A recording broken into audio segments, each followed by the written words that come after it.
कभी अगर बनना हो तो बाज बनना, मगर कभी तोता मत बनना।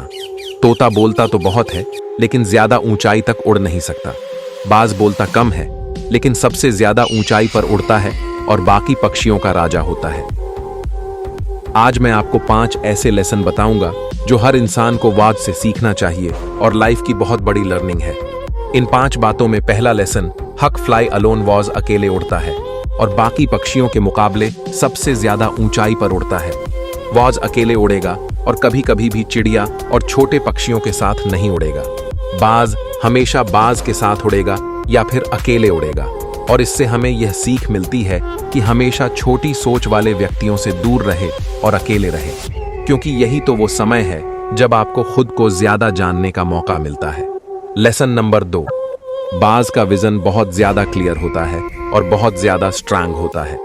बाज अपने शिकार को 5 किलोमीटर दूर से देख लेता है, और जब एक बार उसे अपना लक्ष्य दिख जाता है तो उसके बाद रास्ते में कितनी भी मुश्किलें क्यों ना आए, वह अपने लक्ष्य को हासिल करके ही रहता है। इससे भी बहुत बड़ी सीख मिलती है कि अपना विजन हमेशा क्लियर रखो और मजबूत रखो, और उसे हासिल करने में चाहे कितनी भी मुश्किलें क्यों ना आए, पीछे मत हटो, बाज की तरह। Lesson number 3, hack never eat the animals.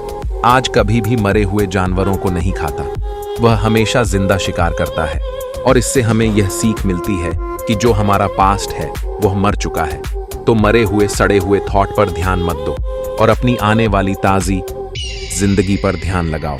अपने पास्ट की यादें जो तुम्हें तंग करती हैं उन्हें वहीं रहने दो जहां पर उनकी जगह है, और अपने पास्ट को अपने प्रेजेंट में जगह मत दो, क्योंकि एक बार अगर पास्ट तुम्हारे प्रेजेंट में आ गया तो तुम्हारे पास्ट तुम्हें कभी तुम्हारे प्रेजेंट में नहीं रहने देगा।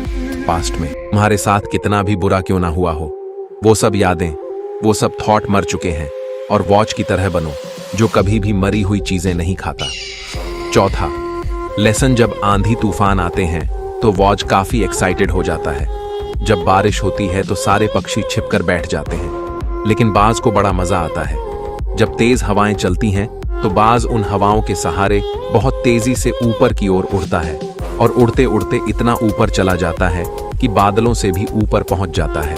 और इससे भी एक बहुत बड़ी सीख मिलती है कि मुसीबतों में मजा ढूंढो। नेपोलियन ने भी कहा था, हर बड़ी चुनौती अपने साथ एक बहुत बड़ा अवसर लेकर आती है, तो उस बाज की तरह तुम भी अपने अवसर को पहचानो, और जिस दिन तुमने उन अवसरों को पहचान ली, या तो सारी मुसीबतें तुम्हारे नीचे होंगी और तुम मुसीबतों के ऊपर।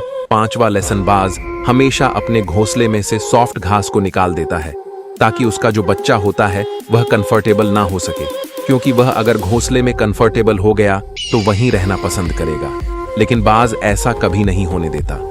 बाज एक पक्षी है और उसे भी पता है कि there is no growth in comfortable zone. लेकिन हम तो इंसान है ना, और इंसान होने के बावजूद भी कई सारे लोग इस बात को समझते ही नहीं। आप जितने ज्यादा कंफर्टेबल जोन में रहोगे, आपकी लाइफ उतनी ही ज्यादा अनकंफर्टेबल जोन में चली जाएगी। इसलिए अपने लक्ष्य पाने के लिए तोड़ मेहनत करते रहो। मोटिवेशन अच्छी लगी तो सब्सक्राइब करके वीडियो को लाइक कर देना मेरे भाई। तो चलिए मिलते हैं अगली वीडियो में, तब तक के लिए जय श्री राम।